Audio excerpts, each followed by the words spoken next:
জাতীয়তাবাদী ছাত্রদল বাংলাদেশের অন্যতম পুরাতন ছাত্র সংগঠন। অনেকদিন ধরে নিষ্প্রভ, মূল দল বিএনপি ক্ষমতায়, তারপরও খুব একটা সক্রিয় ভূমিকা দেখা যাচ্ছে না এই দলকে। উপরন্তু বেশ কিছু বিতর্কে জড়িয়েছে, সে বিষয়ে আজকে আলাপ করব। নিউজ অন নয়েজে স্বাগত জানাচ্ছি আমি মাহাদি হাসান। ছাত্রদল বিষয়ে আলাপ করার জন্য আজকে আমার সঙ্গে উপস্থিত রয়েছেন ছাত্রদলের সাবেক নেতা মিরাজ আজিম। আপনাকে স্বাগতম।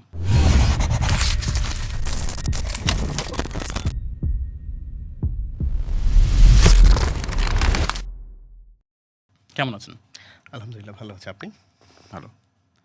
আচ্ছা, প্রথমে যে প্রশ্নটা করতে চাই, আসলে সেটা বোধহয় আমার প্রশ্ন না, পত্রপত্রিকা লেখা দেখছি, ছাত্রদলের কমিটি আসলে কবে হবে? কারণ আমরা জানি যে 2 বছর হয়ে গেছে, কমিটির মেয়াদ শেষ, বিএনপি এখন ক্ষমতায়, তারপর আমরা ছাত্রদলের মূল কমিটি দেখতে পাচ্ছি না, এটা কেন? ধন্যবাদ আপনাকে। আপনার মাধ্যমে আলাপের অগণিত দর্শক জানাচ্ছি শুভেচ্ছা। যে প্রসঙ্গটি আপনি আনলেন, আসলে যদি আমি বর্তমানে সরাসরি ছাত্রদলে নেই, বাট ছাত্রদলের একজন সাবেক নেতা হিসাবে ছাত্রদল নিয়ে আমরা আসলে সবাই সবসময় কনসার্ন থাকি, এবং যেভাবে আপনি কনসার্নড যে ছাত্রদলের কমিটির মেয়াদ শেষ হয়েছে, কেন হচ্ছে না, তার মানে বাংলাদেশের মানুষের ছাত্রদলটা নিয়ে আগ্রহ আছে। তো এই আগ্রহটা কিন্তু ছাত্রদলের অ্যাক্টিভিটিসের কারণেই কিন্তু তৈরি হয়েছে। তো এই জন্য আমার মনে হয় ছাত্রদল একটা সাধুবাদ পাওয়ার যোগ্য, কারণ বাংলাদেশের মানুষ চায় ছাত্রদল সবসময় নিয়মিতভাবে এগিয়ে যাক। মাত্রই ছাত্রদলের মেয়াদ উত্তীর্ণ হয়েছে, এবং মার্চেই উত্তীর্ণ হয়েছে, আজকে সম্ভবত 1 মাস ওভার হয়েছে। এর ভিতরে আপনি দেখেন, একটা বিএনপি 12ই ফেব্রুয়ারি ইলেকশনের পরে আপনার 17ই ফেব্রুয়ারি সরকার গঠন করলো, তারপরে একটা রোজা, ঈদ, তারপরে যুদ্ধ। সামগ্রিকভাবে কিন্তু পরিস্থিতিতে স্বাভাবিক না। আর দল হিসাবে যেহেতু বিএনপি দীর্ঘ অনেক সময় পরে ক্ষমতায় এসেছে, সরকার পরিচালনা একটা বিশাল কর্মযজ্ঞ, এবং আপনি জানেন যে বিএনপির নেতাকর্মীরা 17-18 বছর প্রায় ঘর ছাড়াও ছিল। ইভেন 5ই আগস্ট পরবর্তী সময় যদি আপনি দেখেন, সে সময়টা যে বিএনপির জন্য খুব একটা ফেভারেবল ছিল তাও খুব একটা বলা যাবে না। তো যেহেতু মাত্রই মেয়াদ উত্তীর্ণ হলো, বর্তমান ছাত্রদলের নেতৃবৃন্দ ইতিমধ্যে তারা জানিয়েছেন যে নতুন কমিটি বর্তমান প্রধানমন্ত্রী এবং বিএনপি চেয়ারম্যান যখনই সুবিধাজনক সময় মনে করবেন তখনই উনি ঘোষণা করবেন, এবং তারা ইতিমধ্যে প্রস্তুত নতুন নেতৃত্বের হাতে তাদের দায়িত্বটা হস্তান্তর করার জন্য। তো আসলে আজকেও বর্তমান প্রধানমন্ত্রী একটা প্রোগ্রামে আছেন বগুড়ায়। তো একজন চেয়ারম্যান যখন প্রধানমন্ত্রী হয়ে যান, তার ব্যস্ততার একটা ব্যাপার থাকে। তো উনি যখন সুবিধাজনক সময় মনে করবেন, আশা করা যে অতি শীঘ্রই হচ্ছে যে জাতীয়তাবাদী ছাত্রদল নতুন নেতৃত্ব পাবে। আচ্ছা, যেটা আপনি বললেন যে অনেকদিন ধরে বিএনপি নেতাকর্মী ঘর ছাড়া ছিল, একটা পলিটিক্যাল প্রেশার ছিল, চাপ ছিল। পলিটিক্যাল প্রেশার শুধু বিএনপির উপর ছিল না, অন্যান্য দলগুলোর উপরেও ছিল। কিন্তু আমরা দেখতে পাচ্ছি বিএনপি ছাড়া অন্যান্য যে ছাত্র সংগঠনগুলো আছে, তারা খুব সক্রিয়ভাবে মাঠে আছে, পলিটিক্স করছে। ছাত্রদল কেন তাহলে পিছিয়ে আছে?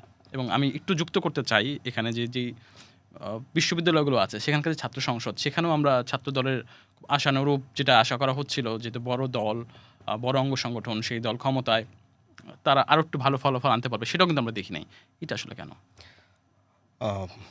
আপনার অবজারভেশন, আপনি যদি উপর দিক থেকে দেখেন বা দৃশ্যমান রেজাল্ট বা ফলাফল আমরা যেটা দেখেছি, আপনার অবজারভেশন পুরোপুরি সঠিক, কিন্তু একটু ভিতরে আপনাকে যেতে হবে। ছাত্রদলের নেতাকর্মীরা কিন্তু আপনার 5ই আগস্টের আগে হলে থাকতে পারেনি। তারা বিশ্ববিদ্যালয়ে ক্লাস পরীক্ষায় অ্যাটেন্ড করতে পারেনি স্বাভাবিকভাবে। তাদের জীবনটা ছিল হয় মেস, কিংবা বন্ধু, কিংবা আত্মীয়স্বজনের বাসা। ইভেন আপনি জেনে অবাক হবেন, ছাত্রদলের ছেলেপেলে শহীদ মিনারেও রাত কাটিয়েছে। অনেক ছাত্র দলের নেতাকর্মী পাঠাও চালিয়ে জীবিকা নির্বাহ করেছে, কিন্তু সে তার ক্যাম্পাসেও যেতে পারেনি। তো 5ই আগস্ট পরবর্তী সময়ে স্বৈরাচারের পতন বা ফ্যাসিস্টের পতনের পরবর্তী সময়টাও কিন্তু আপনার ছাত্রদলকে স্বাভাবিকভাবে হলে থাকতে দেওয়া হয়নি। সেখানে বলা হয়েছে যে গেস্ট রুম কালচার আসবে, মব কালচার আসবে, বিভিন্ন রকমের ইস্যু তৈরি করে ছাত্রদল এবং ছাত্র রাজনীতি সম্পর্কে একটা ভুল মেসেজ দেওয়া হয়েছিল। সেই ভুল মেসেজের কারণে আপনার ছাত্রদল সংঘাত এড়িয়ে চলার জন্য ছাত্রদল কিন্তু তখন সক্রিয়ভাবে হলে উঠেনি, কিংবা তাদের স্বাভাবিক রাজনৈতিক কর্মকাণ্ড 5ই আগস্ট পরবর্তী সময়েও করতে পারেনি। অন্যপক্ষে আপনি যদি দেখেন, বাংলাদেশ, আপনি যাদের কথা বলতে চাচ্ছেন যে ছাত্র সংসদগুলোতে এখন ছাত্র শিবিরের আধিপত্য আছে, আপনি যদি দেখেন যে ছাত্র শিবির কিন্তু যিনি ঢাকা বিশ্ববিদ্যালয়ের ছাত্র সংসদের বর্তমান ভিপি সাদিক কায়েম আমার অনেক ছোট স্নেহভাজন।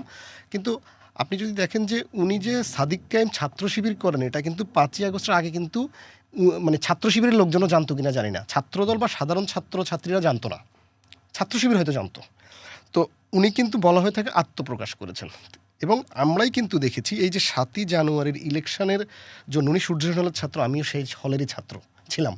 তো একটা ভিডিও এখনও অনলাইনে ভেসে বেড়াচ্ছে যে উনি নৌকা নৌকা স্লোগান দিয়ে উনি স্লোগান দিচ্ছেন। তো আপনি দেখেন যে উনি কিন্তু ১৭ বছর হলে ছিলেন। সরি, আমি ১৭ বছর না, উনি উনার ছাত্র জীবনের সময়টাকে উনি কিন্তু হলে ছিলেন। এখন স্বাভাবিকভাবে আমিও হলে ছিলাম। আপনি যখন হলে থাকবেন তখন খুব স্বাভাবিকভাবে হলের ছাত্রদের সাথে আপনার একটা ইন্টিমেসি হবে, এবং আপনার আচরণ যদি ভালো হয় কিংবা আপনার আচরণ খারাপও হয়, আপনি কিন্তু একটা সংযোগের মধ্যে থাকবেন। পরবর্তী সময়ে এখন ছাত্রলীগ বিতাড়িত হয়ে গিয়েছে, কিন্তু এই সাবেক ছাত্রলীগের সাবেক নেতা সাদিক কায়েম উনি কিন্তু এখন ছাত্র শিবির হিসেবে সামনে এসেছেন। কিন্তু উনার সাথে কিন্তু একটা কানেক্টিভিটি হলের মানুষজনের রয়ে গেছে, হলের ছাত্রছাত্রী কর্মকর্তা কর্মচারীদের রয়ে গেছে। এতে কি হয়েছে, উনি কিন্তু নতুন না, উনার পরিচয়টা হয়তো নতুন, নতুন পরিচয় সামনে এসেছেন, মানব ব্যক্তি কিন্তু একই। আর ছাত্র দলের যেই ছেলেটা আসছে তাকে দেখা যাচ্ছে যে ওই হলের এবং ক্যাম্পাসের অনেক হয়তো চিনেই না যে এই যে এ আমাদের বিশ্ববিদ্যালয়ের ছাত্র, কারণ সে তো স্বাভাবিকভাবে ভাই ৫টা মিনিট একটা জায়গায় স্টে করতে পারেনি। তো আমি মনে করি যে এত প্রতিকূলতা ৫ই আগস্ট পূর্ববর্তী সময়ে ছাত্রলীগের নির্যাতন, ৫ই আগস্ট পরবর্তীতে মব কালচারের কারণে কিংবা ছাত্রদলের নিজস্ব সংঘাত এড়ানোর কৌশলের কারণে হোক, তারা কিন্তু নিজেদেরকে ওভাবে পরিচিত করতে পারেনি সাধারণ ছাত্রছাত্রীদের কাছে।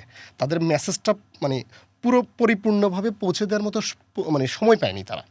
তো আমার কাছে এটাকে দৃশ্যমানভাবে অবশ্যই রেজাল্ট আরও ভালো করা আমরা প্রত্যাশা করেছিলাম, কিন্তু অনেকগুলো ফ্যাক্টর, হিডেন ফ্যাক্টর এখানে কাজ করে, যেটা হয়তো অনেকে আপনাকে খুলে বলবেন। এই যে আমি সাদিক কায়েমের যে ব্যাপারটা বললাম, এই ব্যাপারটা হয়তো আপনারা যারা দূর থেকে দেখছেন আপনারা হয়তো এটা চিন্তাই করেননি। তারপর আমি বলবো যেই ছাত্র এর বাইরেও যদি আপনি যে ছাত্র সংসদ নিয়ে আপনি চিন্তা করে দেখেন যে রেজাল্ট নিয়ে কিন্তু একটা কিন্তু কনস্পাইরেসি চলে এসে, যে ব্যালট পেপার নীলক্ষেতে ছাপানো হয়েছে, সাব কন্ট্রাক্ট দেওয়া হয়েছে, অনেকগুলো বিতর্কও কিন্তু আছে। তারপরেও আমি মনে করি ছাত্রদল যেই পরিমাণ ভোট পেয়েছে, সাধারণ ছাত্রছাত্রী যে সমর্থন পেয়েছে এত অল্প সময়, এটা উৎসাহব্যঞ্জক। আচ্ছা, সেক্ষেত্রে আপনাদের পরবর্তী স্ট্র্যাটেজি কী হইতে পারে ছাত্র দলের? ধরেন নতুন কমিটি হইলো, তারপর আমরা বেশিরভাগ ক্ষেত্রে যেটা দেখেছি যে বিভিন্ন রাজনৈতিক ছাত্র সংগঠনগুলো সেই রাজনৈতিক দলের মুখপাত্র হিসেবে বেশি কাজ করে, সেই পলিটিক্যাল কার্যক্রম করে, কিন্তু নামের আগে যে ছাত্র নামটা আছে, সেই ছাত্রদের কল্যাণে আসলে আপনারা কী করতে যাচ্ছেন বা কী করতে চান? আচ্ছা, এই ব্যাপারটা আমি আপনাকে বলি, যেমন ৫ই আগস্ট পরবর্তীতে লেজুড় ভিত্তিক পলিটিক্সের বিরুদ্ধে ঢাকা বিশ্ববিদ্যালয় এবং সমগ্র ক্যাম্পাসে ছাত্র ৫ সংসদের আগস্ট আগে থেকে, এটা কিন্তু গণঅভ্যুত্থান থেকেই বলা হচ্ছিল যে ৫ই আগস্ট পরবর্তী সময়টাতে কিন্তু লেজুড় ভিত্তিক নিয়ে কিন্তু আপনার প্রচুর মব হয়েছে, যেখানে দলীয় লেজুড় ভিত্তিক ছাত্র সংগঠন কেউ রাজনীতি করতে পারবে না, অনেক রকমের কথা হয়েছে। তা আপনি যদি এই ১২ই ফেব্রুয়ারি ইলেকশনের আগে দেখেন, সাদিক কায়েম, এস এম ফরাদ এরা কিন্তু আপনার জামায়াতে ইসলামের নেতৃবৃন্দের পক্ষ হয়ে সারা বাংলাদেশ চষে বেরিয়েছেন। তা আমি এই জায়গাটায় আপনাকে বলবো, বাংলাদেশ কিন্তু ৫ই আগস্ট পরবর্তী যে বাংলাদেশ, ৫ই আগস্ট পরবর্তী বাংলাদেশের ইতিহাস, ঐতিহ্য, কালচার, এখানে যে ট্রেডিশন, এটা কিন্তু আপনার একেবারে র্যাডিক্যাল কোনো চেঞ্জ আসে নাই। এই মানুষগুলাই ৫ই আগস্ট পরবর্তী বাংলাদেশে ছিল, এই মানুষগুলাই 5ই আগস্ট পরবর্তী সময়েও বাংলাদেশে আছে। আপনার একটা দেশের কালচার কিন্তু রাতারাতি চেঞ্জ করা সম্ভব না। তো এই লেজুর ভিত্তি বলেন আপনি বা বিএনপির মাদার সংগঠন যেরকম ছাত্রদল স্বীকার করে, ছাত্র শিবিরও কিন্তু বাংলাদেশ জামায়াতে ইসলামের একটা অঙ্গ সংগঠন, ছাত্র সংগঠন, এটা ওপেন সিক্রেট, সবাই আমরা জানি, কিন্তু এটা হয়তো তারা স্বীকার করে না। এবং তারা কিন্তু ঢাকা বিশ্ববিদ্যালয় বলেন, সমস্ত বিশ্ববিদ্যালয় কিন্তু এইটার মানে বিরুদ্ধে কথা বলে কিন্তু ছাত্রছাত্রীদের ম্যান্ডেট নিয়েছেন। কিন্তু ইলেকশন হয়ে যাওয়ার পরে, নির্বাচিত হয়ে যাওয়ার পরে, জাতীয় নির্বাচনের আগে কিন্তু ওনারা কিন্তু সেই কাজটি করেছেন। এটা আমি বলবো এক অর্থে প্রতারণাও বলা যায়, যে আপনি যা বললেন করলেন আরেকটা। আর আপনি যদি ছাত্রদলের অ্যাক্টিভিটিসের কথা চিন্তা করেন, ছাত্রদল কিন্তু স্বীকার করে যে তাদের সাংগঠনিক অভিভাবক হচ্ছে বর্তমান প্রধানমন্ত্রী এবং বিএনপি চেয়ারম্যান তারেক রহমান। বাংলাদেশের কালচারে এটা নতুন না, কিন্তু এখন দেখতে হবে এই কালচার দিয়ে আমাদের পরিবর্তিত কালচার যদি আনতে হয়, যে লেজুর ভিত্তিক হবে না, তাহলে সকল ছাত্র সংগঠনকে একটা টেবিলে বসে আপনার একটা কনসেনসাসে আসতে হবে যে আমরা আসলে এভাবে আমাদের কার্যক্রম পরিচালনা করতে চাই। এককভাবে জাতীয়তাবাদী ছাত্রদল বা অন্য কোনো সংগঠন যদি এটা হয়, তাহলে কিন্তু এটা বাংলাদেশে সাস্টেনেবল হবে না। তো মানে যে গণঅভ্যুত্থানটা আমরা দেখেছি, সেখানে কিন্তু একটা অন্যতম দাবি এটাও ছিল যে লেজুর ভিত্তিক ছাত্র রাজনীতি থাকবে না, জি। এবং সেই আকাঙ্ক্ষাটাও তো পূরণ হচ্ছে না, সেটা আবার কেন বসতে হবে আলাদা করে? আচ্ছা, দেখেন আসলে একটা যখন গণ অভ্যুত্থান হয় অনেকগুলো ফ্যাক্টর কিন্তু কাজ করে। তো সেখানে অনেকগুলা কমিটমেন্টের ব্যাপার থাকে, মানুষের কাছে প্রত্যাশার ব্যাপার অনেক থাকে। আসলে সবসময় যে আপনার প্রত্যাশা পরিপূর্ণভাবে প্রাপ্তিতে পরিণত হয়, এটা আসলে সবসময় আমরা পাই না। গণ অভ্যুত্থানের অনেকগুলা বিষয় ছিল। আপনি যদি দেখেন ১৭ই ফেব্রুয়ারি বিএনপি সরকার গঠন করার পর থেকে এখন পর্যন্ত ছাত্র সংসদরাই কিন্তু বিভিন্ন বিশ্ববিদ্যালয় চালাচ্ছে। জাতীয়তাবাদী ছাত্রদল কিন্তু কোথাও কিন্তু ওভাবে গিয়ে আপনার প্রভাব বিস্তার কিংবা হলে গণরুম গেস্ট রুম কালচার যেগুলো আমরা শুনে এসেছি ছাত্রলীগের আমলে, কিংবা আপনার ফাও খাওয়া কিংবা সিট দখলের রাজনীতি, এই জিনিসগুলো কিন্তু আপনি দেখেন আমার চোখে এখন পর্যন্ত ছাত্রদল নিয়ে যে ছাত্রদল প্রভাব বিস্তার করতে চাচ্ছে, টেন্ডারবাজি, চাঁদাবাজি, এগুলো কিন্তু পড়ে নাই। তার মানে আমরা গণ অভ্যুত্থান পরবর্তী সময়ে আমরা যে আকাঙ্ক্ষাটা, সেই আকাঙ্ক্ষাটার সাথে ছাত্রদল কিন্তু নিজেদেরকে আপনার ধারণ করছে। শুধু ছাত্রদল না, আমি এটা বলবো যে অন্যান্য ছাত্র সংগঠন যারা আছে, মানে আপনি বিশ্ববিদ্যালয়গুলোতে যান, সবাই আড্ডা দিচ্ছে, ধরেন বাম সংগঠনগুলো তাদের কাজ করছে, মধুর ক্যান্টিনে একসাথে বসছে, গল্প করছে, বাহাস থাকবেই, মতভেদ থাকবেই, কিন্তু আপনি ওইভাবে কিন্তু উল্লেখযোগ্য কোনো সংঘর্ষের ব্যাপার কিংবা আপনি কোনো ক্যাম্পাসে অস্থিতিশীলতার কিন্তু আপনি ওইভাবে ছাত্রদল, যেহেতু তারা সরকারি সংগঠন, আপনি যদি বলেন সরকারি দলীয় ছাত্র সংগঠন, ওই রকম আমার চোখে পড়েনি। আমি জানি না আপনার চোখে এরকম কিছু পড়েছে কিনা যে তারা প্রভাব বিস্তার করতে যাচ্ছে। আচ্ছা, এটা ধরে আমি একটু দৈনিক নয়া দিগন্তের একটা নিউজ কোট করতে চাই, যেখানে বলা হচ্ছে হাবি প্রভৃতি ছাত্রদলের 2 গ্রুপে সংঘর্ষ হয়েছে। এটা হচ্ছে গতকালকের 19 এপ্রিল, আমরা কথা বলছি 20 এপ্রিল, 19 এপ্রিলের নিউজ, যেখানে 10 জন আহত হয়েছেন। আর একটা হচ্ছে জবি প্রভৃতি একই ঘটনা ঘটছে, ছাত্র রাজনীতি নিয়ে শিক্ষার্থীদের একাংশের সঙ্গে ছাত্রদলের হট্টগোল। ওকে, এই ক্যাম্পাসে দুটো আমি আপনি কোট করলাম। এছাড়া আরও 2টা ঘটনা আমি বলতে চাই, সেটা হচ্ছে সিরাজগঞ্জের শাহজাদপুরে একটা থানায় হামলা চালানোর অভিযোগ করছে ছাত্রদল নেতার বিরুদ্ধে। এটা করছে দৈনিক কালবেলা। আর যুগান্তরের একটা বিশেষ প্রতিবেদনে বলা হয়েছে যে কুষ্টিয়ায় যে পীর হত্যা মামলা নিয়ে যে কথা হচ্ছিল, সেখানে হামলার সামনের সারিতে ছাত্রদল নেতাকর্মীকে দেখা গেছে। আমি একটু এই কথাগুলো আপনাকে বলতে চাই, মনে করে দিতে চাই যে আপনার বক্তব্য। ওকে, প্রথমেই বলে থাকি যে এই ধরনের ঘটনা অবশ্যই অনভিপ্রেত এবং এগুলো দুঃখজনক। এবং আমি আপনাকে একটু আগে যে কথাটা বলেছিলাম যে কালচার পরিবর্তিত হতে সময় লাগে, বাট আমরা যদি ট্রেন্ডসটা দেখি যে আমরা আগে কোথায় ছিলাম, এখন কোথায় আছি। আপনি যেমন আপনি নয়া দিগন্তর একটা কথা কোট করলেন, আমরা খুব স্পষ্ট করে জানি নয়া দিগন্ত, সংগ্রাম, এই ধরনের মানে যারা যে সকল পত্রিকা বাংলাদেশে আছে, এরা একটা নির্দিষ্ট দলের একেবারে সরাসরি পারপাস সার্ভ করে। আপনি আবার দেখেন কিছুদিন আগে দেখা গিয়েছে যে এই শিবির নেতা আপনার অমুক জায়গায় এই মানে থানায় গিয়ে প্রভাব বিস্তার করছে, ওসিকে থ্রেট করছে। আপনি কিন্তু এরকম কোনো নিউজ কিন্তু ফোকাসড পাবেন না। একটা ব্যাপার আমি আপনাকে বলি যে বর্তমানে দৃশ্যমান যেই ঘটনাগুলো ঘটে, একটা খারাপ ঘটনা আপনার ক্ষেত্রেও খারাপ, আমার ক্ষেত্রেও খারাপ, কিন্তু আপনি দেখবেন যে যখনই ছাত্র দলের কোনো একটা ঘটনা আসে, এটা অনলাইন বলেন এতভাবে প্রচার পায়, হ্যাঁ, কিন্তু আপনি একইভাবে ছাত্র শিবিরের কোনো একটা ঘটনা যদি আপনি দেখেন, আপনি দেখবেন যে ওটাকে তারা কোনো কিছুই মনে করছেন। লাইক কিছুদিন আগে প্রধানমন্ত্রী তারেক রহমানের গাড়ির পেছনে ছাত্রদলের সভাপতি রাকিব দৌড়ানো নিয়ে একটা মানে খুব বাজেভাবে প্রোপাগান্ডা ছড়ানো হয়েছে। হ্যাঁ, আমরা গত কয়েকদিন ধরে একটা ভিডিও দেখছি যে জামায়াতে ইসলামের শফিকুল ইসলাম মাসুদের পিছনে ছাত্র শিবিরের লোকজন ধরে। আপনি কিন্তু দুটো ঘটনাই সেম। আমি যেটা বললাম কালচার, এগুলো কিন্তু বাংলাদেশের গতানুগতিক চিরাচরিত কালচার, তো এগুলো থেকে বেরোয় আসা ভালো, বাট সময় লাগবে। তো আপনি দেখবেন দুটো জিনিসের নিয়ে যে পাবলিসিটি, যেই মানুষের কাছে পৌঁছানোর যে ব্যাপারটা, আপনি দেখবেন ছাত্রদলটা খুব নেগেটিভভাবে করেছে। অথচ এই ছাত্রদলের রাকিব এবং নাসির যারা বর্তমান নেত্রী, এই দুটো ছেলেই কিন্তু আপনার ছাত্রদলকে গত 2 বছর সবচেয়ে ক্রিটিক্যাল টাইমে নেতৃত্ব দিয়েছেন। আপনি কিন্তু ছাত্র শিবিরের অ্যাক্টিভিটিস 5ই এই গণ অভ্যুত্থানের আগে ওভাবে পাবেন না।